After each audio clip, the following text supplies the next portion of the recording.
Дорогие друзья, добрый день.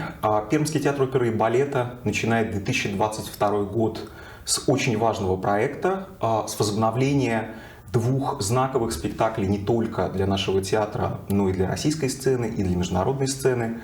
Это вечер современной хореографии, это произведение двух выдающихся хореографов конца 20-го, начала 21 века, Киллиана и Уильяма Форсайта, «Свадебка» и «The Second Detail».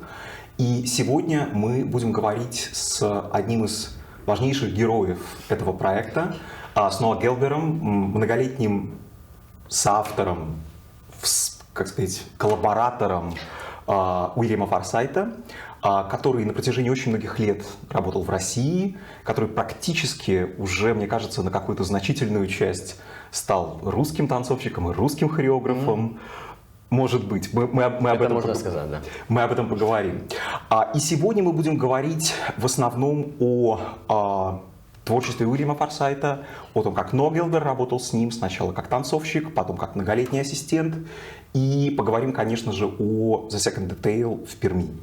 And 1, 2, 3, 4, 5, 6, and 7, 8, 9, 10. Okay, so stay further back.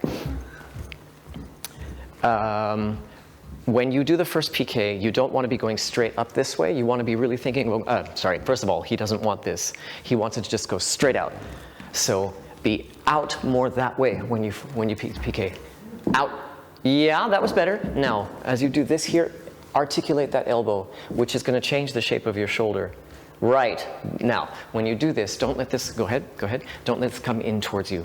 You want to think of it, go ahead, away.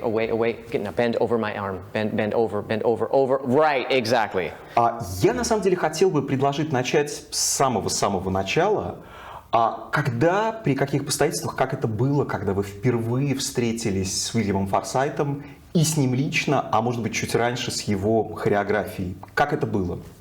The first time I ever saw Uильям Форсайт was on video, and in New York when I was a student in school, and it was Sylvie Guillem dancing his in the middle somewhat elevated. So of course, through the eyes of a young dancer, you see one of the most famous, beautiful ballerinas in the world working with Uильям Форсайт. It was immediately setting Uильям Форсайт up here, and I was down here. So never in my wildest dreams did I imagine that I was going to work with him one day. I met him when I went to Paris, actually. I had tried to audition for his company, but that was when I was in Antwerp. But I missed all of the possible dates. You know, internet didn't exist in that time. We didn't have cell phones, so I had to find the telephone number, and I was trying to call, and nobody answered the phone because they were on tour, and I didn't know that. So I went to visit my brother in Paris. He was living there. And when I arrived in Paris, I saw a big poster, Uильям Форсайт and the Frankfurt Ballet at the Théâtre du Châtelet. So I was just lucky that I happened to be there, except that I didn't have any of my ballet clothes with me. So I had to go back on the train to Belgium. I got my stuff, and then I came back to Paris, and I met him when he was in the theater there. And how it was? What you said to him? Is it, I want to dance in your company, or what? Well, I was lucky because I knew two of the dancers who were in his company from New York, and so at least I could. I remember I was like 7 o'clock in the morning at the stage door waiting for somebody to let me into the theater. So I came to class. I took class, but he didn't come. And then after class, one of the dancers introduced me to him, and he understood that I was Noah, and I said, I'm here, I would love to dance with you if you have space for me. It's a very long story, but actually he didn't see me dancing in Paris because he was working at the Paris Opera, and he had other meetings. And then my last day in the theater, there was a fire drill in the hotel. So everyone at 2 o'clock in the morning was out in the street, and they put class 1 hour later, and they only had like half-hour class, so he didn't see me. But apparently the dancers and the ballet masters spoke to him about me, and he hired me without seeing me.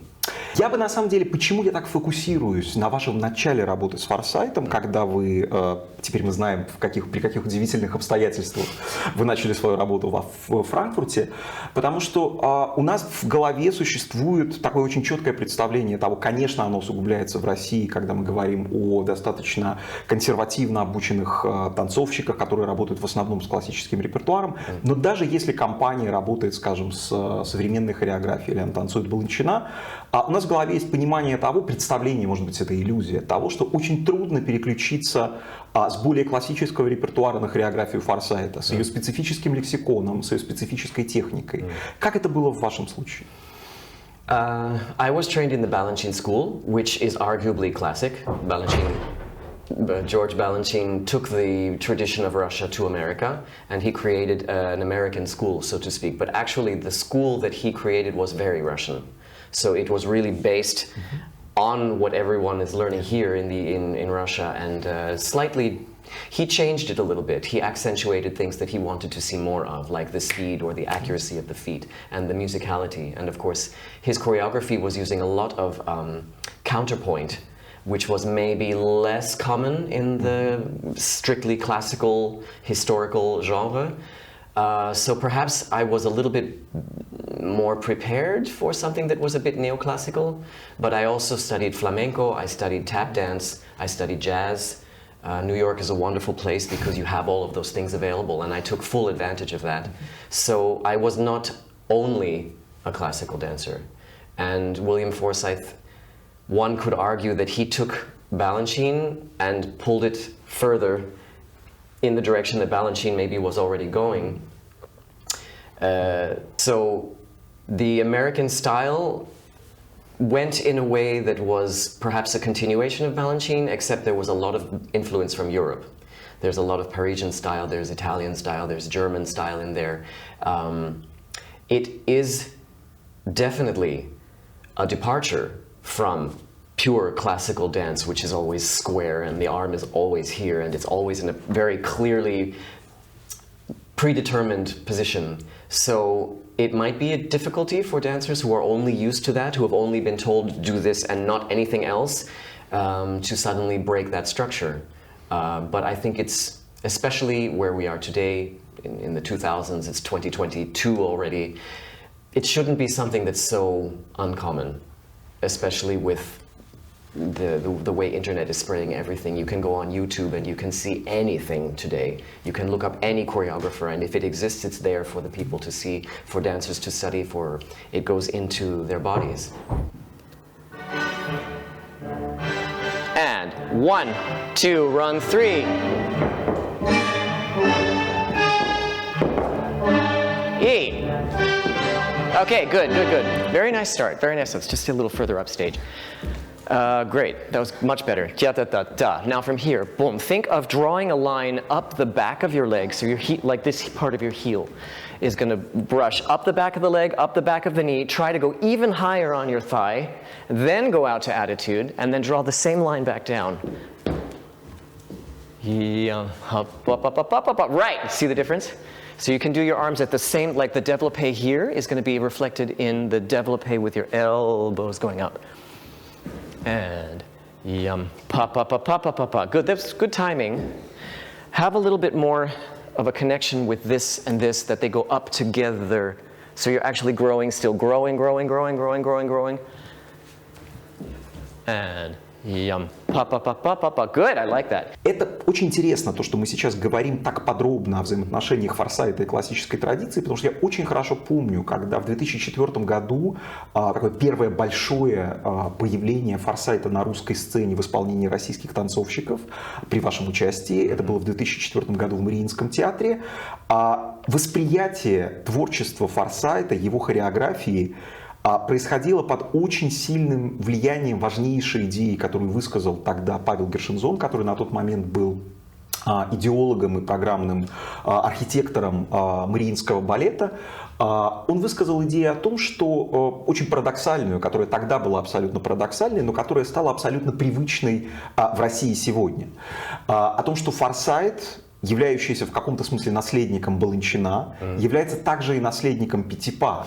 И появление в 2004 году Форсайта на русской сцене на самом деле было абсолютно закономерно, потому что в доме Петипа, как называли Мариинский театр, каким он является, тогда же перед этим появился репертуар Баланчина, и следующим шагом был Форсайт. И таким образом русская сцена получила всю эволюцию балета от 19 века до 21. Насколько вам кажется это правда? Что вы думаете об этом? Well, it probably was much more of a, not only a shock, but a discovery and also a learning process, a kind of renaissance or a development of taste and discovery of possibilities. Because Ballantyne was choreographing from the 30s into the 80s, and Uильям Форсайт was choreographing from the 80s into the present day. And Russia had not really been part of that whole process. They got to experience all of that development, all of those breakthroughs, all of that change of style and development of taste in just a few years. So it must have been quite a revolutionary experience in terms of viewers of dance who are used to seeing something habitual, that they come to the theater, they expect it's going to be a certain way. And then comes the first introduction of Ballantyne into the Maриинский, and it wasn't just one ballet, it was many ballets, from Serenada to Jewels, a huge production of 3 acts with beautiful costumes, and arguably Diamonds, the last section of Jewels, was almost made for the Maриинский, in my opinion. And so there's that aspect of it, and then you completely top that off with another development of several decades, just like that, bang, all at once, 4 ballets, completely different, one arguably very classical, one where it's completely cutting and dissecting a score that is familiar to many people, and then a ballet which has almost no music. It must have been really quite a shock. So I think the splendor or the wonder of the fact that all of that happened in such a short time was that the people didn't have to wait. And they didn't actually have to go through the process of critics hating it or critics saying this will never succeed, but then 10 years later it's still working, and then they maybe start to like it, and then people who said it was horrible 20 years later are actually saying, oh, we love it. So that was just kind of all put on the table at one moment. So it must have been really quite a shock and quite a wonderful discovery, which I remember very well. It was quite explosive. Я вспоминаю один очень забавный разговор, который у меня был, по-моему, с одним из танцовщиков Мариинского театра, который рассказывал мне о том, что на одной из первых репетиций, когда Форсайт приехал в Мариинский театр для того, чтобы репетировать свои балеты, когда он увидел какое-то количество комбинаций, или, может быть, как они показали какой-то отрывок из балета, Форсайт сказал, адресуясь к исполнителям, которых он только что увидел, не могли ли бы вы повторить то же самое, но в чуть более классической манере? Мы не знаем, было ли это или нет, но можем ли мы представить, было ли это или нет. Потому что мне кажется, что в этой фразе заключена ровно та связь Форсайта и традиции, о которой мы говорили чуть раньше. I was there on that day. It was when some of the dancers from the Maриinский theater were in Frankfurt, actually. And he invited them to the theater in Frankfurt to work with them, and I was in the studio at that time. And he had some of us showing them choreography that they were learning, and I don't specifically remember that line. I can't say if it actually happened or not. I can imagine it because, let's put it this way, in some recent years, he made a comment to me which I like very much. I, as a ballet master, have an idea of what it should look like and an understanding of what the choreography was if I danced it myself or it was taught to me by one of the dancers in Frankfurt when I worked together with them to get the material. I am trying always to get a certain shape of movement, and so my challenge is to find a way that will coax and encourage a dancer who is less comfortable in a particular approach to feel comfortable or to find something about their own movement that will give the appearance of this look that I'm trying to get. And I was maybe in one non-specific moment speaking with Bill and saying, well, I've been trying to get this out of this particular dancer. And he said, and this is a quote, "Don't bring them to my choreography, bring my choreography to them." So in that way, don't force a dancer to do a movement that doesn't feel comfortable. Try and find their natural movement and adapt my choreography so that it fits them. So perhaps in that way, he doesn't want to. It's not torture. It's not an obligation. You have to do it like this. Let's find something that works. Let's find a way that you will feel comfortable and that maybe will look better on you. And that's also something that I actively do in the work. Я понимаю очень хорошо, что когда мы говорим о таком крупном художнике, как Уильям Форсайт, например, практически невозможно в нескольких предложениях в рамках короткой беседы охарактеризовать стиль этого художника. Одновременно я все-таки задам этот вопрос к вам, очень соблазнительно задать его вам, потому что вы провели 8 лет во Франкфурте, на протяжении многих лет вы работаете с хореографией Форсайта по всему миру, и, наверное, нет в мире другого человека, который знал бы творчество Форсайта так хорошо. А как мы могли бы охарактеризовать стиль Форсайта? Потому что когда Форсайт впервые появился в России, за ним закрепился такой ярлык, лейбл хореографа-деконструктивиста. А что еще кроме этого? Well, I think it's a good analogy, if one would say, to deconstruct classical ballet, because actually with my work with Uильям Форсайт when I came to the Frankfurt Ballet, we were actually daily not only discussing but contemplating together, putting our heads together about how you can deconstruct movement. Not deconstructing in a destructive point of view. You're not actually taking a chainsaw and destroying something, and that's a misconception. Some people who don't really know the work of Uильям Форсайт, who feel threatened by his presence in the dance world, who say, "Oh, he's destroying ballet." It's silly, you know. They just would rather imagine that he's taking a hammer to this beautiful statue and just leaving shards and horrible results. It's actually paying great homage to the tradition of classical ballet. It's just removing elements, kind of purifying it down to a more, yes, deconstructed, but also a refined state, so that you find the base elements of what is something very beautiful, and you take only a line and you decide to inspect the line and bend the line and maybe reshape the line and slightly shift the view. So it's just giving a new twist, a modern twist. You know, the camera is not always going to be exactly in front. The camera sometimes is going to be looking from below. The camera is sometimes going to be looking from the profile. So we're adding a more of a 3D effect, whereas ballet seems to be sometimes very frontal or only in profile. We're giving the audience the possibility, the statue that I spoke of before, to see the statue from underneath, to see the statue from above, to see only the shoulder of the statue and then somehow go inside the shoulder and see how the joint is working and see how it looks from behind and how we can imagine if we're taking that and we're putting it on the other side. And so you start to get a kind of Dali-esque, Kandinsky-esque view of ballet. It's only making it more rich, and it's not disrespectful at all. It's enhancing. I was playing with this, exactly this moment with the girls in the other studio. So this was nice. Tiens, pam. I like that this is wide now. Tiens, but let's go a little bit through here, just kind of pass.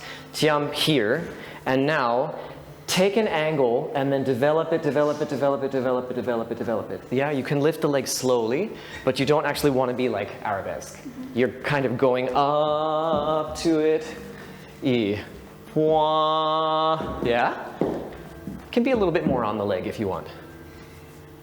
Yeah, that's nice.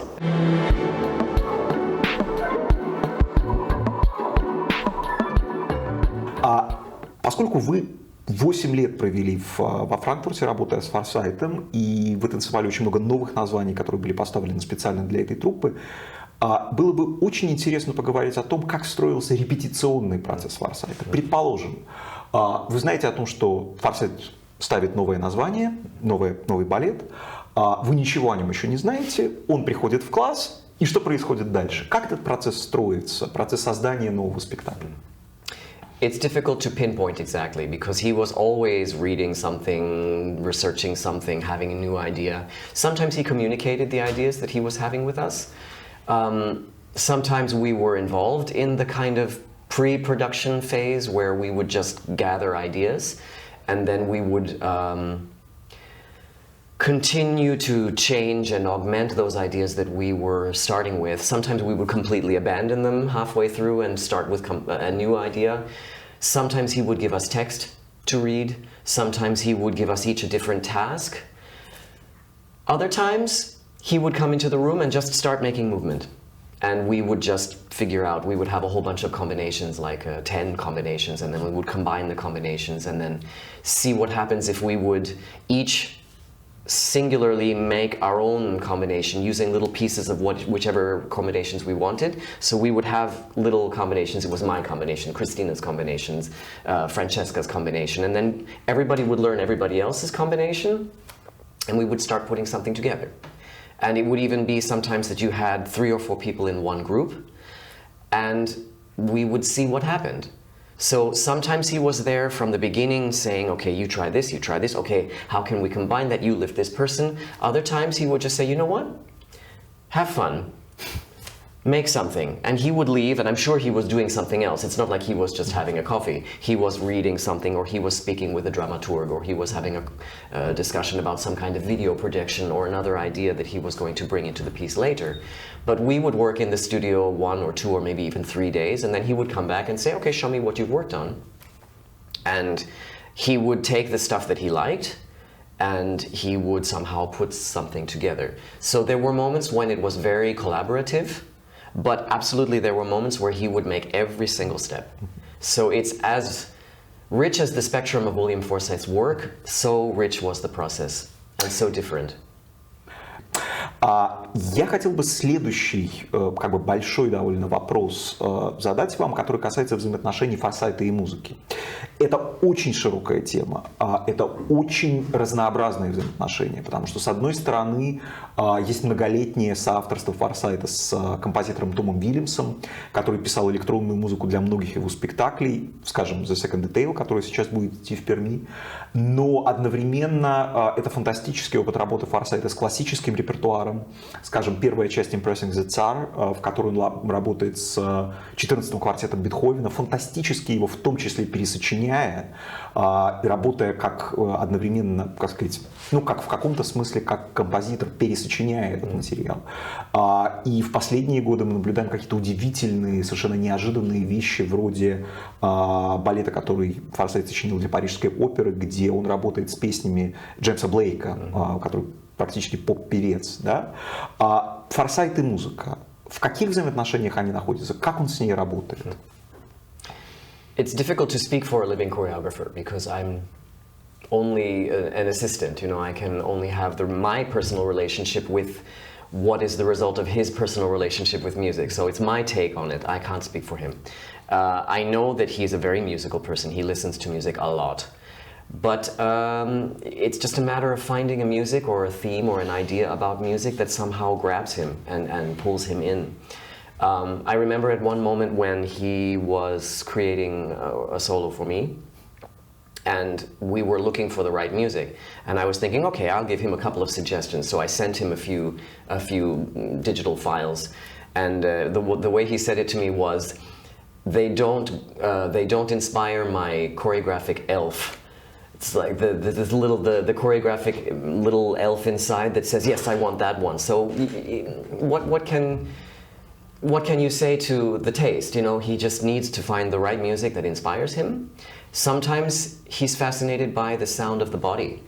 You know, the sound that the body makes. And there are pieces like NNNN, which was performed at the Maриинский theater with 4 of his dancers from the Forsyth company, which was basically about the sound of breath and about the sound of the body swinging. So, you know, if that will make like a whoosh sound, or you hear the and then the people dancing making the sound. So there's experimentation with actual body sound, breath sound.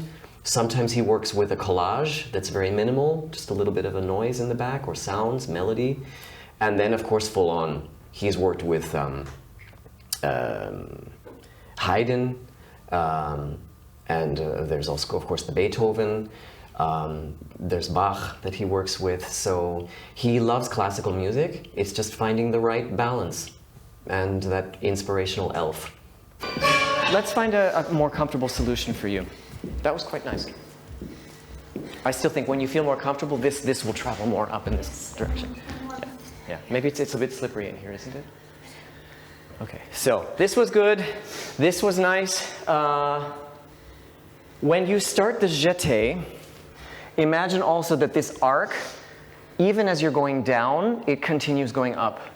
Because as you finish the jump, you're actually finishing the arm. So give us the illusion that just for that one split second that you were still going up. So you're at the top of the jump, you're coming down. Give us that extra little bit of an extension before you go into the next thing. That's more like an illusion. Now, this releve. Show me what you're doing. Third jump? Yeah. E, ta-da-yan, ta-ta-ti. Okay, it's very nice with the height of the leg, but the arms are a bit, they can be more interesting. Are you doing it this way? What is it that you're doing? That's fine, that's great. Can we just angle, as you do the releve, get your right shoulder a little bit further than your leg, and then stay there as you start. So you're a little bit more askew. See how you can you see yourself in the mirror? Yes. You're right on top of it, which is okay, but could you just stretch this a little bit to the side and then just keep pulling that as you start? Then you can come up.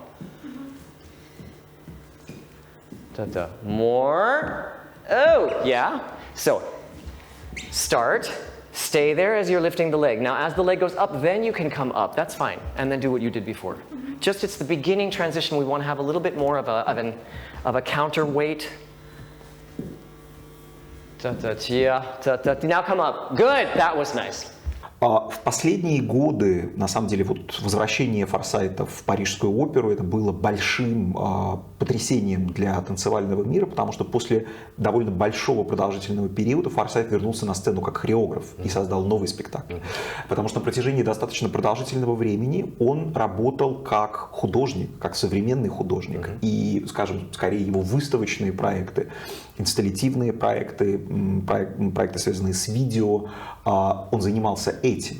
Это эволюция Форсайта от хореографа к современному художнику. Какой вы ее видите? Потому что мне кажется, что это началось еще, когда вы работали во Франкфурте. I can't say exactly because it's so much work that it's more than I can keep track of.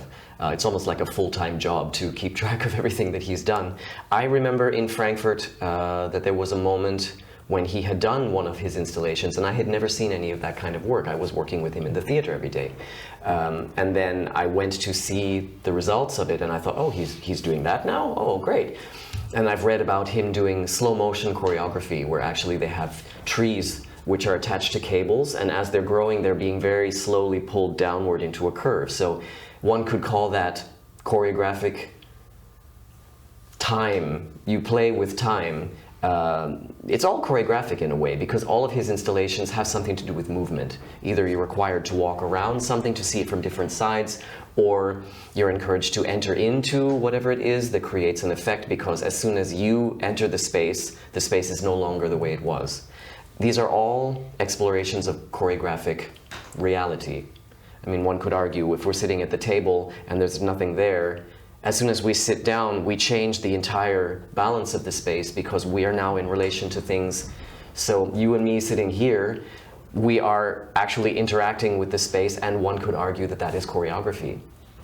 So it's a fascinating thing that one can discover. I think he just had that penchant and that mindset that it wasn't enough to put things on stage, that he wanted to explore other possibilities. People wanted to work with him. Wonderful artists were interested in collaborating, and he found a way of making it interesting. I don't think he's someone who gets bored very easily. He's always inspired by another idea, and I think it would be a shame to not explore those things. Вы были, так получилось, что вы были задействованы во всех проектах Форсайта в России, начиная с проекта Форсайта в Мариинском в 2004 году, первый большой вечер хореографии Форсайта, который был останцован российской компанией, и потом это были работы в Большом театре, в Перми, в театре Станиславского Немировича Датченко. Давайте поговорим о русском Форсайте. Это какой-то особый Форсайт, он отличается чем-то от Форсайта в Париже, Форсайта в Берлине, Форсайта в Америке. Это первый вопрос. И второй, была ли какая-то эволюция во взаимоотношениях Форсайта и русской сцены? Вы уже начали отвечать на этот вопрос, говоря скорее о взаимоотношениях Форсайта и русской публики. А если говорить о, скажем, восприятии Форсайта российскими танцовщиками, российскими труппами, как это изменилось за эти годы? That's a lot of questions all in one. Let me just have a second to think about that. Yeah, sure. Okay, so I did, yes, start at the Maриинский theater, as you said. There were 4 ballets at the Maриинский. Of course, I didn't set them all. It was some together with some of my colleagues. That was, I remember, the big introduction. And my memory of that time was that it was very emotional. Some of the dancers, of course, were very quick to take it on, and there were very few problems. Some dancers were very intimidated, and some dancers really almost had a violent reaction that they just came into the room convinced that they would not be able to do it, or convinced that it was something that they were not strong enough, good enough, open enough, ready enough to do. And I dealt with those reactions. And I remember the first experience that I had, which was when I said vertiginous thrill of exactitude.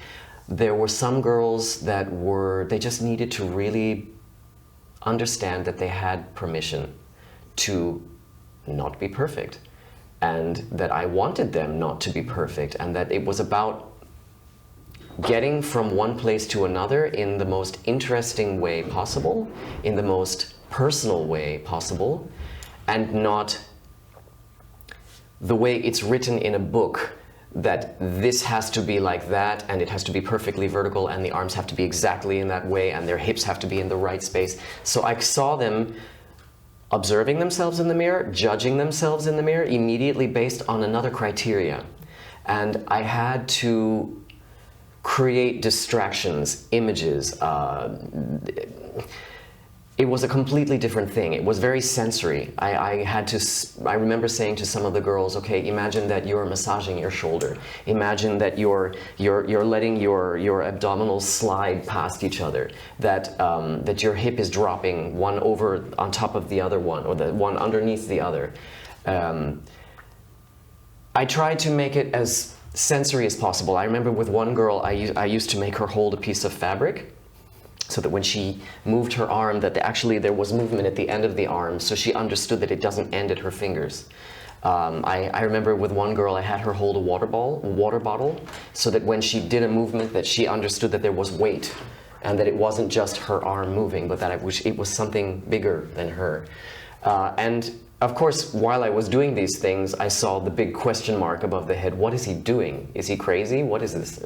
So there was doubt, there was frustration, there was curiosity, there was maybe puzzlement.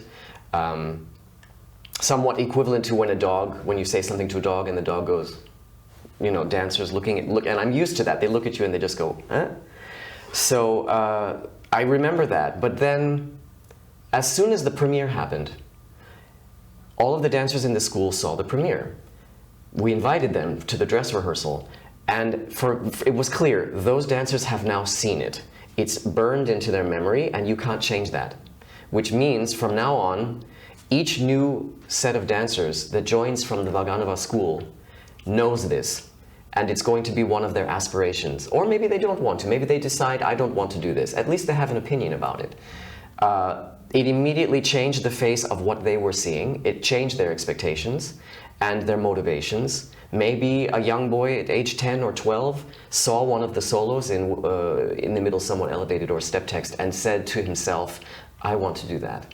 So 5 years later, 6 years later, 7 years later, the dancers that were joining the company, it wasn't foreign to them. It wasn't puzzling to them. It wasn't maybe an emotional breakdown. It was just part of a normal day. And that, of course, has spread across Russia. When you go to Perm, people in Perm have now seen it. The dancers here in the school have seen it. They invited me to work with the Perm school, so all of those dancers have had that. Stanislavski, the same. Большое theater, the same. They'd seen it at the Mariinski, and now it's also been at the Большое. So it's a matter of just immersing the dancers, the public, the artists, the critics, the historians in something that existed already, and it thankfully has been accepted, thankfully has been appreciated, but now it's just like a part of everything else. Just a little suggestion or two. That was great. Now you're not in the middle anymore. It's nice. I see that you're able to play with it. So let's just think about that. This was great. I love the way you were over the hip here. Very nice. Padbure was good. The padisha was a little flappy for me. If you give us a little bit more elbow in the padisha, anshakat. Just a little bit more of anshakat and less anshakat. So anshakat. И yeah. Мой самый последний вопрос будет очень простым. The Second Detail, спектакль, который возвращается в этом сезоне на пермскую сцену. Что это за спектакль? Что он значит для творчества Форсайта?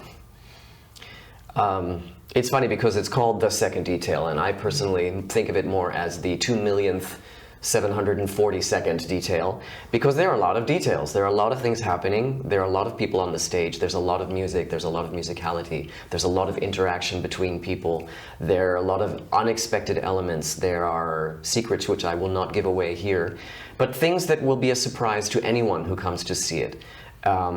It is an exploration of Uильям Форсайт's work, which was set on another company, created on a company that was not his own. So there is a certain classical slant to the whole thing, which will make it familiar to ballet audiences.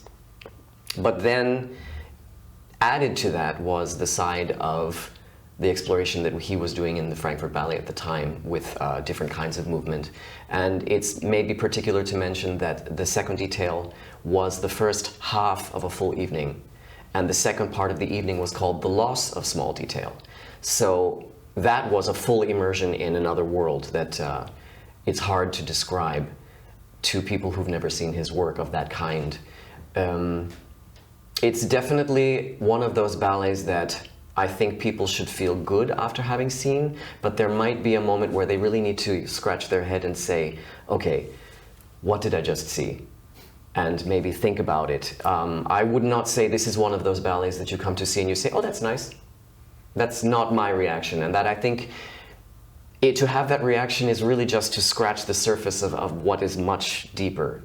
So my suggestion is come with an open mind, allow yourself to be surprised, and then talk with someone about it. And if you have a negative reaction, that's fine. If you have a positive reaction, see if you can share the experience with someone else, maybe learn something, maybe someone has another idea that you never thought of. Create a story for yourself that works.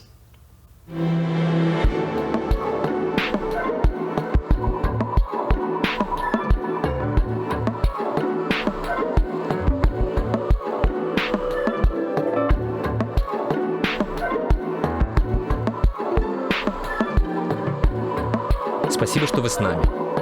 Подписывайтесь на наш YouTube-канал, следите за нашими соцсетями, чтобы не пропустить все самое интересное. Увидимся в театре.